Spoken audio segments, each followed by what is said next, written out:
तो पार्ट 17 की शुरुआत में हम उस टेक शॉप वाले को देखते हैं। इसको हिनू ने उस मेमोरी कार्ड से हंटिंग वाले दिन का फुटेज रिकवर करने के लिए कहा था। इसको उसने रिकवर भी कर लिया था। इसमें हम देखते हैं कि उस दिन उस जंगली सुअर के बाहर निकलने के पीछे सू चोल की वाइफ दाहा का हाथ था, जिन्हें फेंसिंग को काटा था और उस फेंसिंग के नीचे उसने चारा गिरा दिया था। इसके स्मेल से वो जंगली सुअर बाहर आ गया था, जिसके बाद ही हम दाहा और यंसन को साथ में देखते हैं, जो दोनों हिनू और हैन के रूम्स चेक करने आते हैं। रात हो गई थी, इसीलिए कोई भी स्टाफ यहाँ पे नहीं था और दहाई ने यहाँ के कैमरा ऑफ कर दिए थे, इसीलिए दोनों बिंदास बेसमेंट के रास्ते से नव और हैन के घर में घुस आते हैं। दहाई कहती की है इनको अचानक से जर्मनी क्यों जाना पड़ा होगा। नसन को भी इस बारे में कोई आइडिया नहीं था। दोनों हिनू का रूम चेक करने आते हैं तो दहाई वहाँ पे स्मोक करने बैठ जाती है, तो यंसन उसे सिगरेट छीन लेता है और उसे स्मोक करने से मना करता है। इससे हमें समझ आता है कि दाहा भी यंसन से मिली हुई है। तो दाहा बताती है कि हैन के जाने के अगले ही दिन नम भी कहीं चला गया। युसन को एक डायरी मिलती है, इसमें हैन और हिनू की बहुत सारी फोटोज थी, तो यंसन उनकी फोटोज देखने बैठ जाता है। दाहा आकर उसे बताती है कि उन्हें देखने में तो लगेगा कि दोनों में बिल्कुल अच्छी नहीं बनती होगी, लेकिन मैंने जितना ऑब्जर्व किया है दोनों अभी भी एक दूसरे को लाइक करते हैं, लेकिन वो दोनों पिछले 2 सालों से ज्यादा बात ही नहीं करते, पर फिर भी एक दूसरे की केयर बहुत करते हैं और कभी एक दूसरे को बताते नहीं। यही उनकी लव स्टोरी में प्रॉब्लम है। और अगर तुम इनके अगेंस्ट में कुछ ढूंढ रहे हो तो तुम्हें कुछ भी नहीं मिलेगा, क्योंकि पिछले 3 सालों में बटलर ग्रेस को नव के खिलाफ कुछ नहीं मिला। उसका बैकग्राउंड पूरा क्लियर है, पर तभी यस को कबर्ड में ढूंढते हुए लॉकर मिल जाती है, जो कि पासवर्ड से ही खुल सकता था, जिसे देख यंसन कहता है कि अगर उसका बैकग्राउंड इतना ही क्लीन है तो वो अपने रूम में ही पासवर्ड प्रोटेक्टेड लॉकर नहीं रखता। फिर बटल ग्रेस लगी हुई थी हिनू और हैन कहाँ गए हैं ये पता करने में, लेकिन इसे उन दोनों का कोई एग्जैक्ट लोकेशन नहीं मिलता। वहीं हम देखते हैं कि नव का असिस्टेंट भी इन लोगों के साथ ही मिला हुआ है, जो न की सेक्रेटरी से हैन कहाँ गई है इस बारे में पता करने की कोशिश करता है, पर सेक्रेटरी ना उसे कुछ नहीं बताती। इधर हिनवो और हैन, जो कि प्लेस ऑफ नो वरीज में थे, दोनों के बीच अब सब कुछ ठीक हो चुका था, तो दोनों यहाँ से जाने लगते हैं। पर तभी न को कोई एक छोटा लड़का भागते हुए दिखाई देता है, पर वो उसका चेहरा नहीं देख पाती। इधर ये सब उस लॉकर को देखकर कहता है आखिर इस लॉकर के अंदर हिनू का कौन सा सीक्रेट होगा। दाई कहती है कि मुझे नहीं लगता कि इसमें कुछ खास होगा, पर यह सन कहता है कि एक रिश्ते को तोड़ने में बस एक छोटी सी चिंगारी काफी होती है, जो शायद हमें इसके अंदर से मिल सकता है। इधर हैन हिनू को बड़े प्यार से देख रही थी, क्योंकि हिनवो उसके लिए नूडल्स बना रहा था। हैन ने आज तक कभी भी नूडल्स नहीं खाया था। नव के पूछने पर वो बताती है कि अगर मरने से पहले मैंने एक बार भी इसे टेस्ट नहीं किया तो मैं बहुत पछताऊंगी। तो नव उसे 3 मिनट बाद खाने के लिए कहता है। कहती है तब तक कुछ बात कर लेते हैं। वो कहता है क्या बात करनी है। कहती है कि मेरे मरने के बाद मैं चाहती हूँ तुम मेरे लिए कोई मेमोरियल सर्विस मत रखना, उससे अच्छा कहीं शांति से बैठकर वाइन पीते हुए मुझे याद करना। वो कहता है कि यहाँ के डॉक्टर ने तुम्हारा ट्रीटमेंट करने से मना कर दिया, क्या उस वजह से तुम ये सब कह रही हो। ऐसा भी तो हो सकता है कि कुछ दिनों में ही हमें कोई गुड न्यूज मिल जाए, डॉक्टर खुद तुम्हें फोन करके बोले कि तुम्हारा ट्रीटमेंट हो सकता है। पर हीन उसे अपनी ही बात बताने लग गई कि एक अच्छा सा स्पीच लिखना, मेरे बारे में कुछ कहानियाँ बताना और खास करके मेरे फ्यूनरल पे थोड़ा अलर्ट रहना, क्योंकि मेरे ही कुछ बिजनेस राइवल्स आएंगे मेरे फ्यूनरल पर और मेरे बारे में ही पीठ पीछे बुरी बातें कहेंगे, और अगर उन सब ने ऐसा कुछ किया तो उन सब पे लॉसूट फाइल कर देना डिफेमेशन का। मुझे नहीं लगता कि मेरे लिए कोई रोएगा, पर तुम्हें रोना होगा। रोगे ना तुम यनु को। तो ये सारी बातें सुन अभी से रोना आ रहा था। हैन कहती कि जब लोग तुम्हें देख रहे होंगे और कैमरा तुम्हारी ओर होंगे तब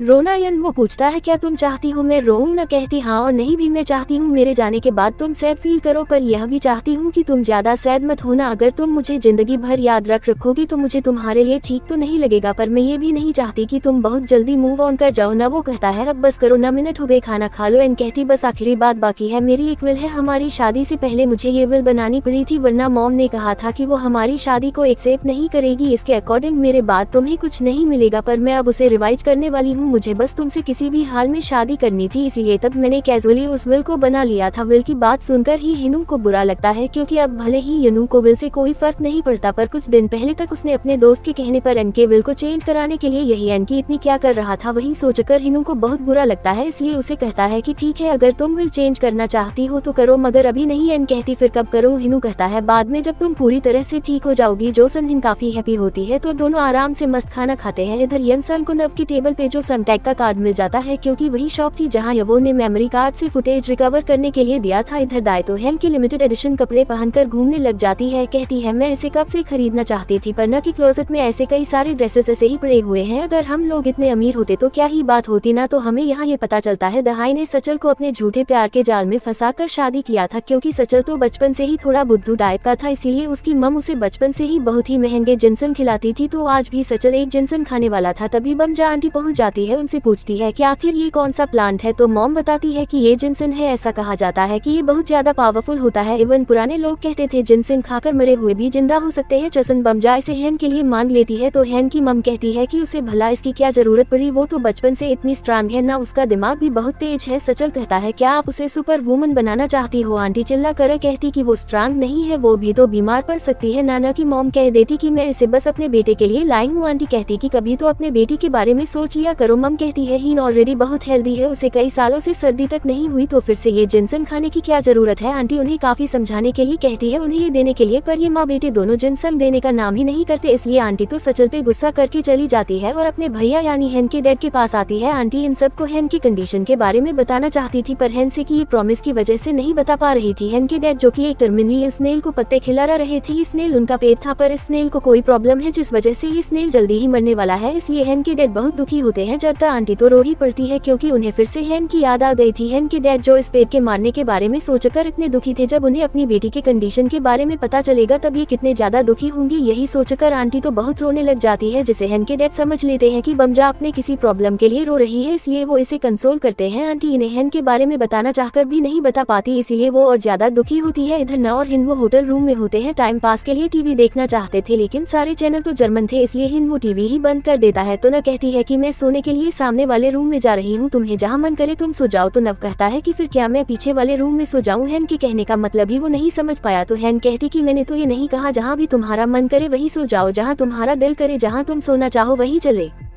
जाओ। तब भी यूनवू को समझ नहीं आता तो हैन अपने रूम की ओर जाने लगती है। तो अभी जाकर यूनवू को समझ आता है कि उसका मतलब क्या था, तो वो सोफे से छलांग मारकर हैन को रूम बंद करने से रोकता है। फाइनली उसे पूछ लेता है कि क्या मैं आज से तुम्हारे साथ तुम्हारे रूम में सो सकता हूँ। न थोड़ा सोचने का एक्टिंग करती है, जो देखना वो खुद ही सोच लेता है और उसे कहता है कि शायद तुम अभी भी अनकंफर्टेबल हो। तो न उसका हाथ पकड़ कर रोकती है एंड कहती है क्या मैंने कुछ ऐसा कहा जो तुमने खुद ही सोच लिया कि मैं अनकंफर्टेबल हूँ, मैं बस अभी इस बारे में सोच रही हूँ। न वो कहता है अच्छा तो फिर बताओ। सोचकर न पूछती है सिर्फ आज के लिए या फिर हमेशा के लिए। न वो कहता है कि हमेशा के लिए। तो न कहती है ओके डील। इन वो तो बड़ा ही खुश होकर रूम के अंदर आ जाता है। इन दोनों बेड में बैठे होते हैं। इन वो हैन का हाथ होल्ड करता है, दोनों काफी शर्मा रहे थे। इन वो इससे पहले कुछ कहता है, उसे बताती है कि मेरी फ्रेंड येना को जानते हो ना, पिछले हफ्ते उसका एक्सीडेंट हो गया था, उसे जल्दी से इमरजेंसी वार्ड में ले जाया गया था। इसकी खबर मिलते ही उसका हस्बैंड अपने अटॉर्नी को साथ लेकर हॉस्पिटल पहुंचा, क्योंकि उसे लग रहा था कि येना मरने वाली है, इसीलिए वो तो येना की विल बनाकर लेकर आया था, जिसमें वो उसके मरने से पहले उसकी साइन कराना चाहता था। उसने तो हॉस्पिटल में सीन क्रिएट कर दिया था। वो तो डॉक्टर से भी यही कह रहा था कि ये बिना साइन किए नहीं मर सकती, और उसे बाद में पता चला कि येना को ज्यादा चोट नहीं आई थी और वो उसके चिल्लाने की वजह से ही होश में आ गई थी। मुझे तो पता ही था कि वो ऐसा ही निकलेगा। उसकी वाइफ का एक्सीडेंट हुआ और उसे उसके पैसों की पड़ी है, इतना गिरा हुआ इंसान होगा वो, उसे तो कहीं डूब मरना चाहिए न। वो तो ये सब सुनकर खुद डर रहा था, क्योंकि भले ही कुछ टाइम के लिए सही, क्योंकि हिन वो भी हैन की प्रॉपर्टीज के बारे में सोच रहा था। आगे कहती है कि आज का जमाना ऐसा ही है, किसी के मरने पर सबसे पहले लोग यही पूछते हैं कि उसके पैसे एंड प्रॉपर्टीज किसे मिलेगा। इवन किसी की वाइफ मरने पर कुछ हस्बैंड तो ऐसे होते हैं जो टॉयलेट में छुपकर हंसते हैं, जो सब सुन हिन तो और घबराने लगता है। तो हिन उसे देखकर कहती है कि पर सब हस्बैंड ऐसे नहीं होते। उसके बालों को टच करते हुए कहती है कि कुछ तुम्हारे जैसे होते हैं। जब मैंने पहली बार तुम्हें मेरे ब्रेन ट्यूमर के बारे में बताया तब तुम कितने दुखी हुए थे और मुझे गले लगाकर आई लव यू भी कहा था, पता है मुझे कितना सुकून मिला था वो सुनकर। न वो कहता है कि इतना भी मत सोचो उन बातों के बारे में, क्योंकि उसे पता था कि तब उसने ऐसा क्यों कहा था। न उसे आगे बताती है कि अगली सुबह तुम मुझे चेक करने आए कि मैं अच्छे से सांस ले रही हूँ या नहीं। फिर ऑफिस में मेरे जरा सा खांसने पर तुम कितने डर गए थे, तुमने तो एम्बुलेंस को बुलाने के लिए भी कह दिया था। पर हिन वो तो जान रहा था कि तब उसने बस एक्टिंग किया था, इसलिए उसे ये सब सुनने में अच्छा नहीं लग रहा था। पर ही तो उसकी तारीफ करते जाती कि तुमने मुझसे कभी कुछ नहीं मांगा, मेरी चिंता करने में तुम काफी रात तक जागे थे, तुमने मेरी बीमारी को ठीक करने के बारे में कितना कुछ रिसर्च किया था। तो तुम्हारे जैसा हस्बैंड सिर्फ एक ही है, कन वो भी उसके हाँ में हाँ मिलाता है। न आगे कहती है कि तुम तो इतने सारे समंदर पार करके मुझसे मिलने यहाँ तक आ गए। न वो कहता है कि ये पॉसिबल हुआ साउथ कोरिया से यहाँ की डायरेक्ट फ्लाइट की वजह से, पर तो उसकी तारीफ करे जा रही थी। वो कहती है मैं सच में बहुत लकी हूँ कि मुझे तुम्हारे जैसा बहुत अच्छा हस्बैंड मिला है। और हिनू को ये सुनकर बहुत बुरा लगता है, क्योंकि हिन ने अभी उसकी तारीफ में जो कुछ भी कहा था वो पूरा टाइम तो हिन वो एक्टिंग कर रहा था। तब उसे रियलाइज नहीं हुआ था कि वो हिन से प्यार करता है। ववन तब वो उसे डिवोर्स भी लेना चाहता था। इसी के बारे में सोचकर उसे बुरा लगता है कि उसने तब हिन के बारे में कितना बुरा सोचा था, पर अब वो सब कुछ भुलाकर हिन का ख्याल रखना चाहता है और हमेशा उसके साथ रहना चाहता है। तो वो हिन का हाथ होल्ड करके उसे चैन से सोता हुआ देखने लगता है। इवन हिन के लिए प्रे करने के लिए वो चर्च भी जाता है। अगली सुबह यांग नव को कॉल करता है और उसे रिजॉर्ट आने के लिए कहता है, क्योंकि उनके सारे दोस्त आ चुके थे, लेकिन न वो उन्हें मना कर देता है, क्योंकि अभी तो वो जर्मनी में था और अचानक से जर्मनी जाने वाली बात